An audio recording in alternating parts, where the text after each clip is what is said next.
Welcome back, everyone, to the GOATcast podcast. I am the wise old CW here with the fro with all the dough, Big Money Nige. What's going on? That was good. Hey, that's big money over there. So, anyways, we're going to we got an episode this week. Some things going on. It seems like Draymond likes to do stuff on the same day we post our stuff, so we always have to talk about it a little late. But biggest news coming out of the NBA this week: Draymond Green suspended indefinitely due to what looked like he said it was inadvertent, but it looked like, the way his hand went, he was actually trying to hurt Nurkic. But yeah, he hits Nurkic in the face, gets ejected for that's the fourth time this season so far, and third time, okay, and they had enough, so he's indefinitely suspended. So now they're trying to see if maybe he needs some type of help. That's what everybody's been kind of alluding to, that he might need some kind of personal help. Is there something going on with Draymond? I know as an older player, sometimes he's not super old. He's 33, but that is NBA old. Maybe he's just the grind, and the young guys are catching up to him, and he's, maybe he's feeling it, and he's lashing out. Maybe something's going on at home. What do you think? What is going on with Draymond? Is it internal? Is that just who Draymond is? I think it's a couple things. I think the biggest thing probably is that something's going on in his personal life. Like, you got to think, even going back from last season, I mean, just having the gall to just punch your teammate in the face over an altercation, and Draymond's obviously not one to run away from any kind of controversy. I mean, he's stepping on people's chests, he's kicking people in the groin area. Like, he's always been one of those over the edge players, and that's hurt him to an extent in his career, cost the Warriors a championship. You get the picture. But so I feel like he's always been over, on that line, teetering sometimes where he goes overboard, and sometimes he can dial it back. But we're seeing now that he's continuing to go over the edge, and it's hard to say what exactly, because we don't know what's going on behind the scenes. But I would have to say that he got his money, so it can't be like he's not playing or he's not mentally there in terms of like the contract that he got. But I just think something's going on at home that's causing him to kind of just take his frustrations out in the basketball court. And when you're a player who's not very skilled in terms of, putting the ball in the hoop, so all of your, attention goes to defense. But if you lose a step and your team isn't good defensively around you, and you're kind of the only defensive anchor for that team, it makes your job twice as hard on top of whatever you got going on back at home. And I just think it's a bit much for him. So he's having to do more than maybe what he's used to doing. And I think those two things together give us the product that we see today. So with that said, I mean, I agree with you for the most part. I think there's something deep down he's not telling somebody. Excuse me. And it's causing him to react a certain way on the court. I mean, stomping into somebody's chest. I mean, your adrenaline's going when you're in the heat of the game. We both played, some guys kind of get on their skin and you want to react, but you have to have some type of, you have to just think in that moment, if I do this, it's going to have this reaction. So, and he just seems to not care from what I see, the whole Rudy Gobert thing.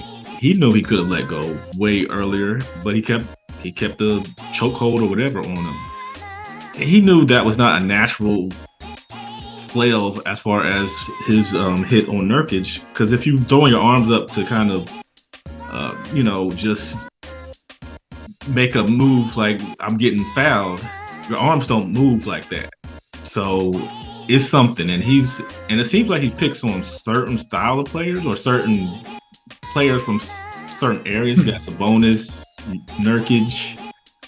He did. He had his time with Steven Adams, which is someone I would not, if I was Draymond, would not That I wouldn't climb that hill, but he did. He's also gone at LeBron, so I guess he doesn't discriminate. But there's certain players I don't know. He just doesn't seem to have that type of energy against. But yeah, there's something. There's definitely something there. But do you think that the NBA's their punishment was fair? Do you think an indefinite suspension and he's going to have to? There's certain criteria he's going to have to meet to get back on the court. Do you think that's fair of them, or is that going overboard? I think so. The first thing that came to my mind when they said an indefinite suspension was obviously Ja Morant and how all that played out with him. He had to go, get some counseling, get some help, whatever. And he was in this little clinic for 2 days, 3 days, and then he was back. Supposedly this changed man. So I'm not really sure about all that, but that was my first thought about it. It's hard to say. Maybe he can get the help, but truthfully speaking, it's going to take more than a few games. I'm thinking maybe 15, 20 games. I think if you're really going to get some serious help, I don't really know how severe he needs the help. I don't know who he needs to talk to, how much time he needs to process his emotions, because it seems like those are kind of out of control on the court. I think it's fair. He's been warned several times, you've been going over the edge too much and you need to dial it back. And his first game back, he's getting almost ejected, or, he gets ejected from that Kings game where he's continuing to go over the top. And he just doesn't know how to control his emotions in the heat of the game for it to benefit his team. So, I think it's warranted because he's been acting up all season. So they gotta, at some point, something has to give. Either he's going to go over the edge too much and it's going to seriously hurt somebody, or the NBA has to basically pull him to the side and say, you need to sit down and you need to get yourself together before you hurt somebody, really, really hurt somebody. Yeah, exactly. Because you think if we did that in our workplace, and our workplace isn't a court or isn't a sport, but at the same time, if we do, that's, HR is going to be all over us if we do anything. That we have a one strike policy. So if I go in there and punch one of my coworkers, I'm done. So like you said, you create an environment where guys don't want to play because they don't know what you're going to do. I don't want to get punched in the face because I'm playing hard against a team, and it puts the NBA in a tough spot, and it puts the Warriors in a tough spot because you got to think we're paying this guy a lot of money for the next 4 years. He's on the books. I don't think they're going to fire him. That's going, I think a little bit too far, but there's got to be something. And his trade value, I'm sure, has plummeted, even though it probably didn't have that much in the first place. Him acting like this has probably killed any potential trades other than someone getting them and waiving them. But they don't want to take that salary on. So it hurts him as a player and it hurts their team because there's no way they can get rid of Draymond now. So they got to figure out a way to keep him to where he's not a problem to their team. So with that said, with the Warriors playing the way they are, Draymond can't be on the trade market, but are there players that do need to be traded to help build this Warriors team up? So this is going to segue into our main topic today, and that's the top 10 teams out west. What can they do to maybe get over the hump to get to championship levels? And we're going to go back and forth with our trade machine picks to see who in these some of these teams are in the play-in spot right now. Some of them are firmly ranked, but we're going to give our thoughts on which teams need a little something extra to get them to that next level, or if they even need anything at all. So I'm gonna let you start with your first. I think you're doing the Golden State Warriors, who we were just speaking about. So let's see what you got as far as a trade to help these lowly Warriors get back to their dynastic levels. Right. So looking at that trade machine, that's just one thing I need to give my hats off to these GMs and all the people involved with these trades because it's some hard stuff. I'm thinking this is easy, plugging it in like on 2K, but No, you got to make the salaries work. You got all these like bird rights and all these different things. Poison pill plans. I had never heard of that. Poison pill plan.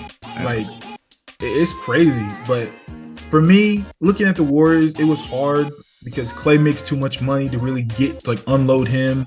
I didn't spend too much time on it, but Clay's making too much money. Obviously, you can't touch Draymond with how volatile he's been. So for me, it was Andrew Wiggins. And so I traded him to the Utah Jazz, who have not been happy with John Collins, even though he's playing pretty well. But I traded John Collins for Andrew Wiggins. Now let me explain that. So John Collins, he's a little younger at 26 to Andrew Wiggins 28. So for the Warriors, you get a little bit younger, you get more production because he's averaging about 20 points a game. You know, he's shooting the three at a better clip. He's a better rebounder.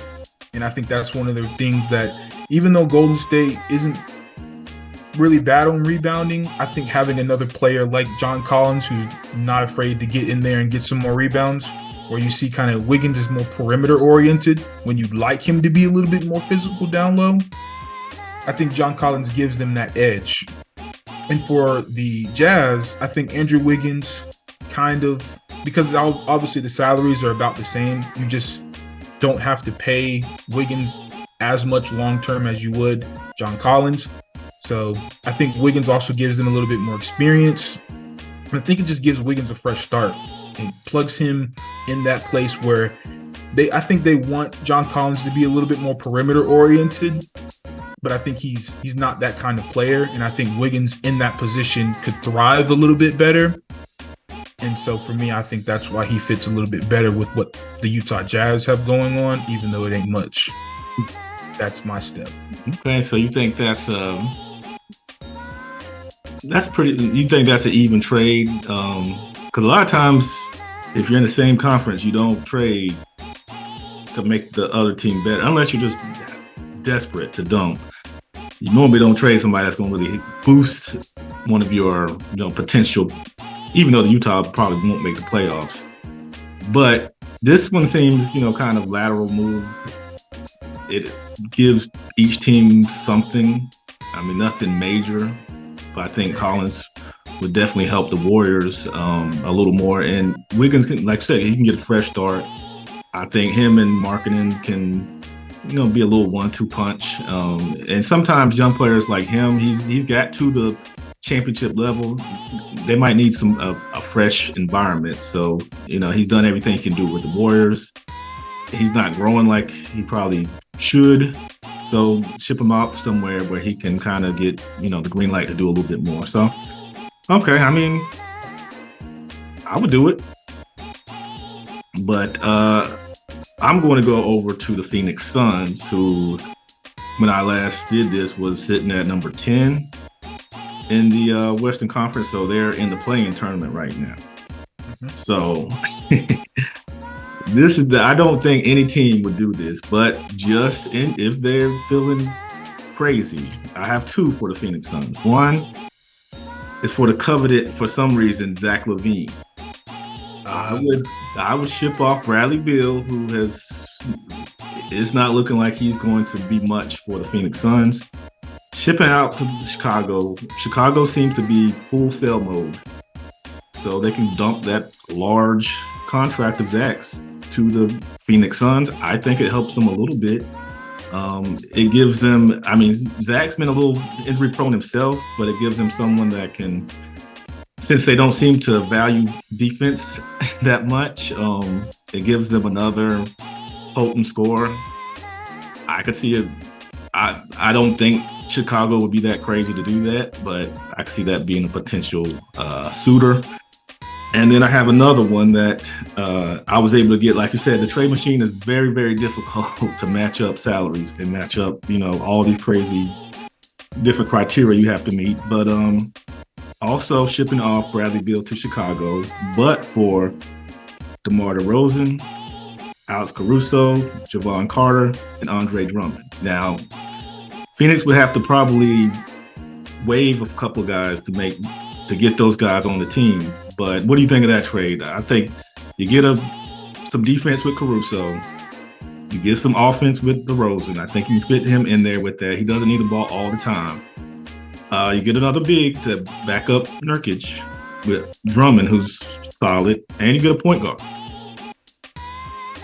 I mean, I think it's okay. I think Drummond's a little. I mean, not Drummond. I think DeRozan is a little bit redundant with how Book and Kevin Durant play. Like they're both kind of mid-range scorers who can shoot the three at a pretty decent clip.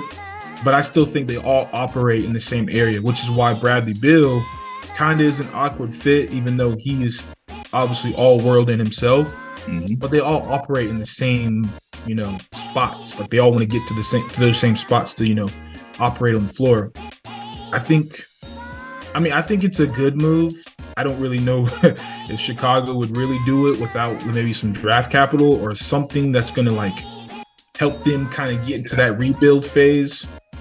I'd probably like to see more draft capital myself personally if I was Chicago, but they're not prone to making any good, front office decisions. They're pretty, they're not the best. I'll say that to be nice.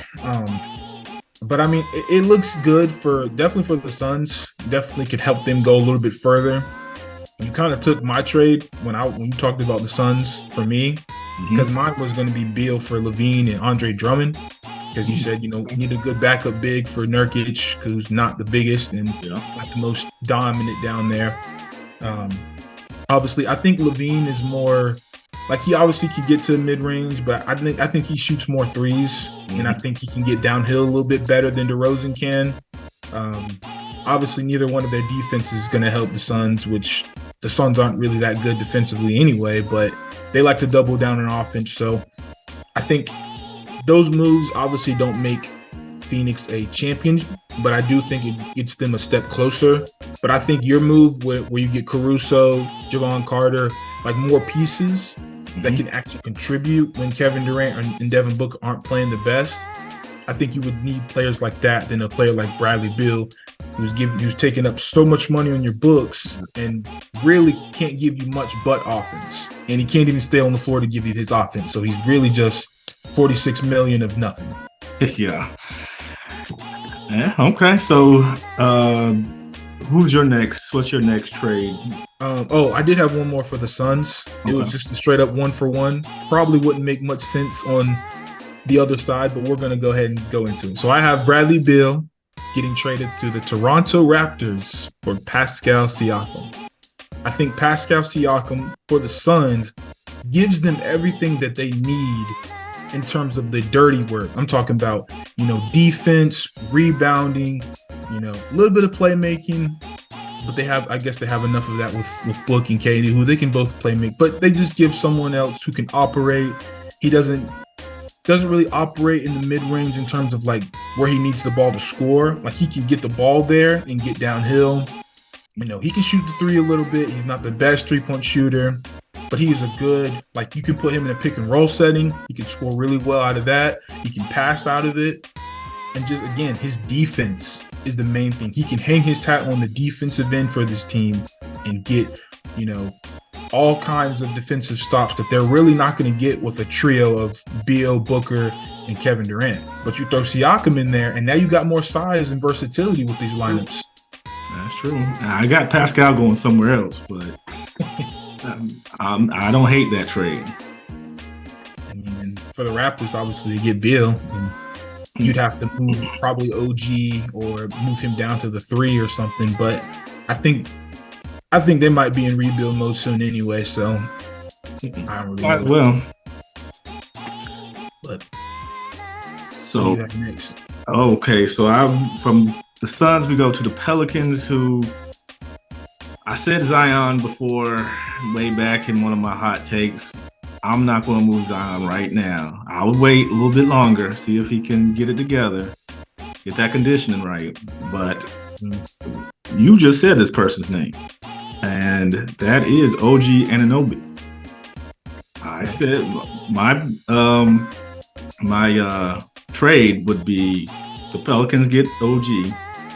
They give up Larry Nance Jr., John Hawkins, and Cody Zeller. You get some defense, and that trade worked. It worked. Okay. Defense, I think Larry Nance is, they got the power forward they need in Zion. Larry Nance ain't gonna give you that much. Zeller, he's pretty much shot. John Hawkins, he's a point guard, I think. He's just a guard.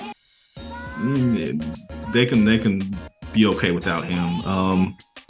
But they get some defense on that perimeter. OG can help them defensively. They get somebody that can score. You have McCollum, you have Zion, you have Brandon Ingram, and now you have OG. That's a solid 4 right there. And you got Valanciunas. That starting 5 is going to be comparable to a lot of the other starting 5s out there. I think that would help the New Orleans Pelicans. I think, all right, let me stop you. If I was the Toronto Raptors and I were to trade you OG, you're going to have to come off either Herb Jones or Trey Murphy III. There's no way they can make a trade like that and not get one of those two young guys. So I think. Well, are they rebuilding? You said what? I said, are they rebuilding? Are they? Because they seem like they're trying to sell everything. So that's what I'm saying. But like, if you're gonna give me Larry Nance, who's 30, and Cody Zeller, who's about 50, he's on an expiring contract. Yeah, but I mean, like, I still think they want to, semi-compete. I just think, personally speaking, from this trade, I would like to see Trey Murphy or Herb Jones you can still rebuild, but still have these young players to kind of carry you to the next level. Like, just. I don't think New Orleans wants to part ways with any of those guys. So, I mean, for OG, I think you could make a serious. Especially, I think Herb Jones for OG, like in that, obviously Herb Jones being the main package for OG, I think it could work. Or some combination of Trey Murphy and some other stuff, maybe throw in some picks.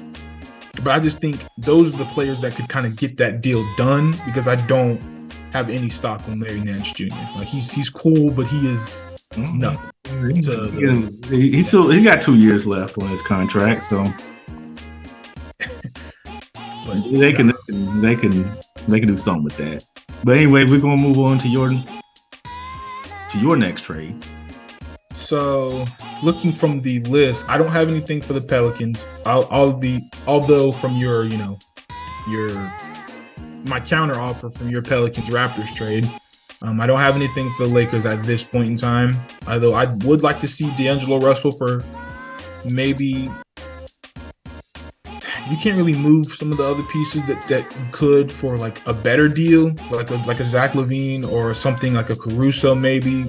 They don't really move the needle too much for the Lakers when you're giving up D'Angelo Russell. I mean, I'd have to really look at it more to give you a better trade. If you want to stay with the Lakers, I do have a trade for them. You can give me what the Lakers have. Okay. Now, you said Caruso. Now, I think that D'Lo's definitely on the block. Mm-hmm. The next player I would say is Hachimura, but he cannot be traded till January 15th. I would say that pair could possibly be on their way somewhere else. But I made this one work. I think it helps most involved. So the Lakers would get Alex Caruso, Torrey Craig from the Bulls, and John Conker, I guess I'm saying his name right, from the Memphis Grizzlies, shooter. They've been looking at him. They've been eyeing him anyway. The Memphis Grizzlies get Andre Drummond because Steven Adams out this year. They get a center. And the Chicago Bulls get D'Angelo Russell. I think everybody gets something from that trade. Okay. I don't know. The only pushback I would give you for that trade is because Kobe White has been playing so well for the Bulls. I don't think they're going to touch his standing in the rotation, like kind of being that emerging guard, ball dominant-ish guard in the rotation. I do like D'Angelo Russell for the Bulls. I don't even know who's running point guard for them. Is it Caruso? Is he running point guard, or is it Kobe White? I don't even know who's running point guard for them because Zach LaVine when he's there. I mean, so I think he's an upgrade playmaking wise to any of those guys. I mean, it could work. I'm not like that trade doesn't appall me like your Pelicans one, but Yeah, I like the Pelican one. I think that helps I all. think you're on something with that one because the Raptors are not giving up OG for a bag of Cheetos and a drink of water. Like that's what you basically do when you rebuild. You're trying to sell me on me giving you one of the best two ways in the game for a lump of coal for Christmas. Hey man, when teams are desperate, they'll do some crazy things. That's all I got to say. I won't knock you, but I mean, it's not a bad trade.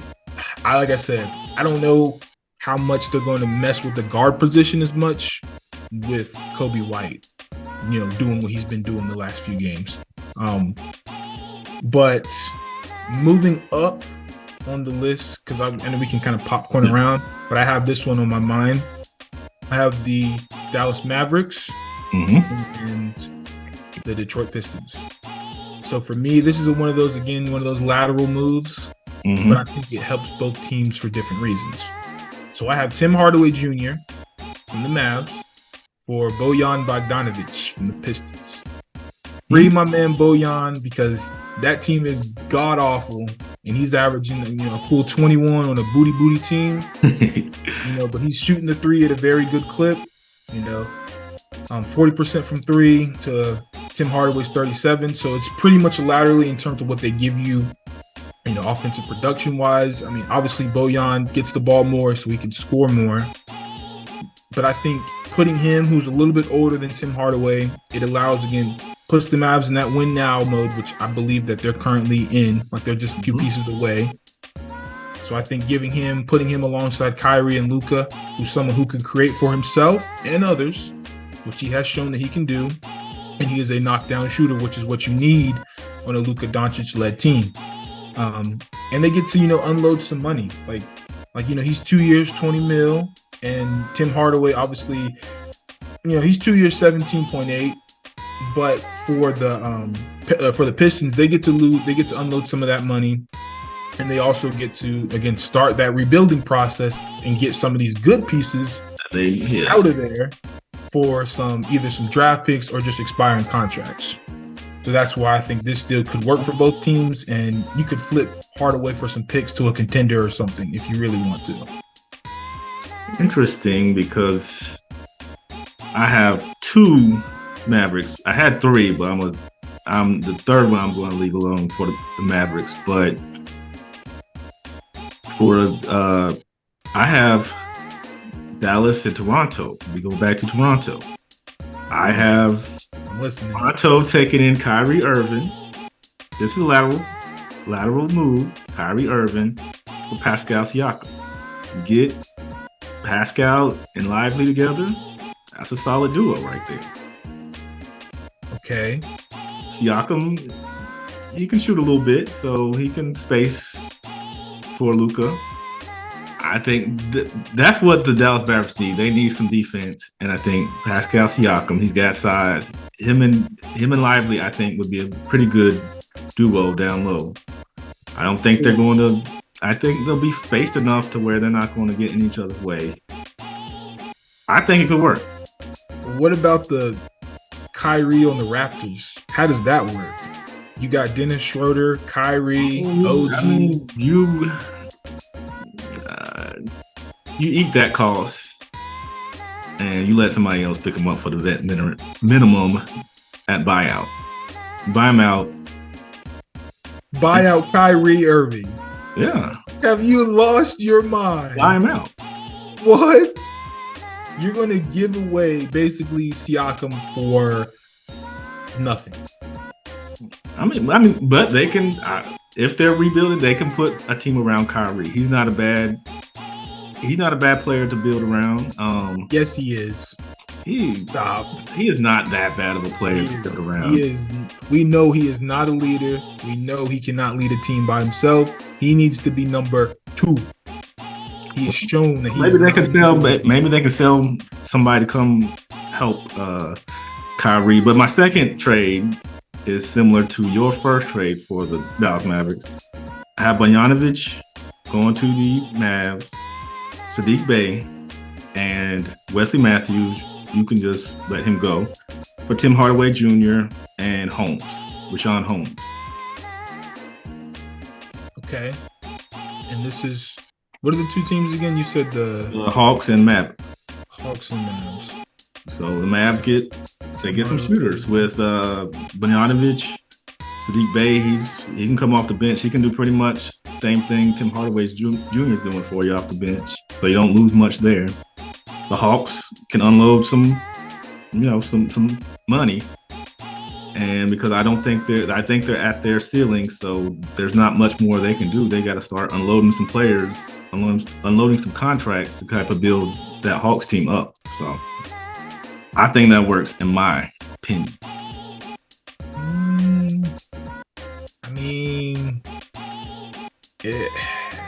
Rashawn Holmes on that Hawks team with already Clint Capella and Onyeka Okongwu, I think that's kind of a lot of people in that front court, so somebody would have to go. Yeah, I mean they're shopping Capella. Yeah, I would think Capella needs to move, and then Onyeka Okongwu could be their starting center, which would be a great thing for the Hawks. And then have Rashawn Holmes, back him up. That wouldn't be terrible. I think there's probably better backup bigs in the league, but it's more enticing that Onyeka Okongwu would be the starting center. That would be the selling point for me. But yeah, that could work for that. Moving up, I have this is my best trade. I think it makes sense for both teams, especially since one of these players just went berserk. And I have the Kings trading Keegan Murray and Sasha. I can't even pronounce his last name, but he's some dude who can shoot that thing, right? Keegan and Shooter Man for Lauri Markkanen from the Utah Jazz, right? I think for the Kings, you get a cornerstone piece in Keegan Murray, who just, like I said, I think he just broke the Kings franchise record for threes made in 3 quarters. That man is lights out, right? You get him, and because they could be, shopping Lauri Markkanen, then you then plug in Lauri, who's one of the best 3-point shooting 7-footers to ever play the game, not just this season, like all time. Plug him in Keegan's spot. It's a seamless fit. He's got more size, more versatility on how he can score the ball. You can run the offense through him sometimes when Sabonis and Fox don't have their game. I think it's a win-win. You get a new big 3 in Sacramento. They can make some noise. Obviously, it doesn't solve their defensive issues, but offensively alone, because Lauri is that good, hey, there's only one other trade that probably makes more sense. That's my next one. But what do you think about this one? This one looks pretty good to me. You think Utah is willing to get rid of Lauri right now and take on Keegan Murray? I mean, I get what you're saying. He could be there. He could be what Tyrese Halliburton became for the Pacers. But, it would work. I mean, you're helping out the Sacramento Kings a lot because the Jazz are rebuilding. That's what I'm saying. Like you're definitely giving them some huge ammo to work with going forward.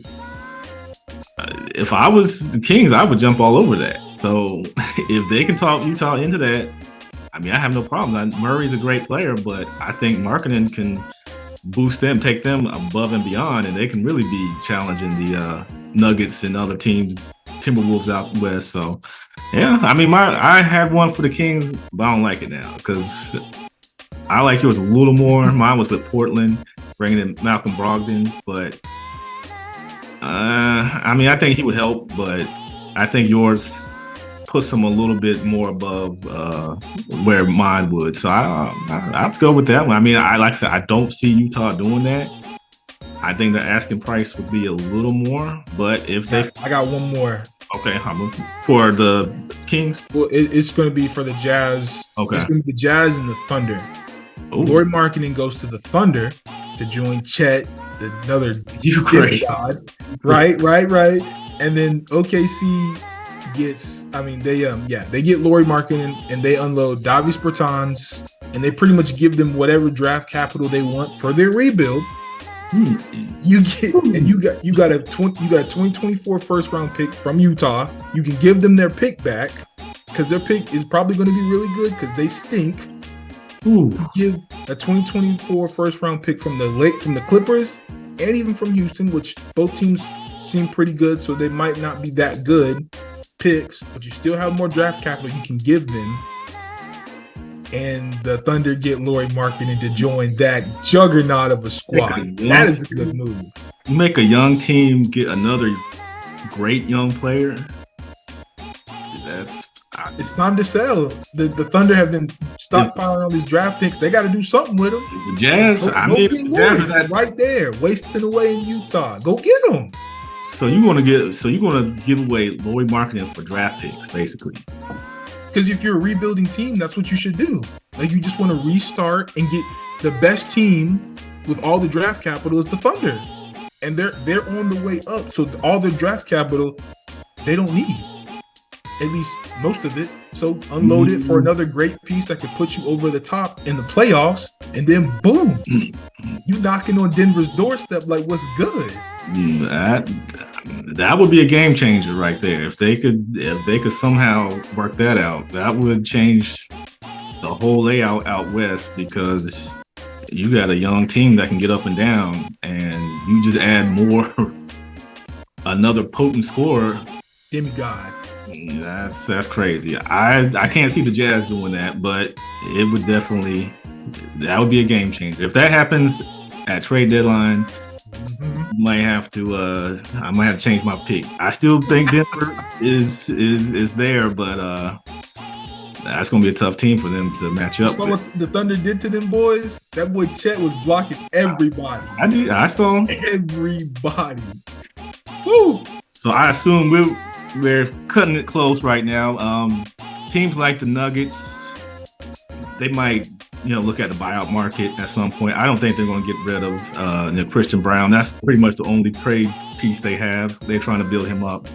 But I don't think they'll get rid of Reggie Jackson right now. So I could see the buyout market for them. Also, same with Timberwolves. Timberwolves have a lot of solid pieces that they'd be crazy to give up for anything major. So they're not going to get that much better in the trade market. So I think they'll look at the buyout market. Same with, I said the same with the Clippers. I don't think Rockets going to make any moves. They're a young team. They're trying to establish something. They know they're not going to win a championship.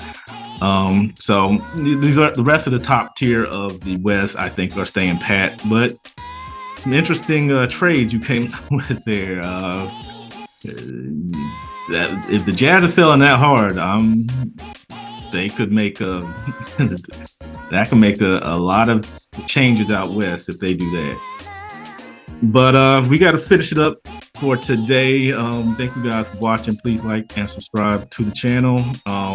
Check us out on all the major podcast platforms, Spotify, Google Podcasts, Apple Podcasts. We're even on Podbean and iHeartRadio now. So look up the GOATcast podcast on those platforms. And we will be back to do some more. At one point, we will do the East. So get ready for that. So any last words?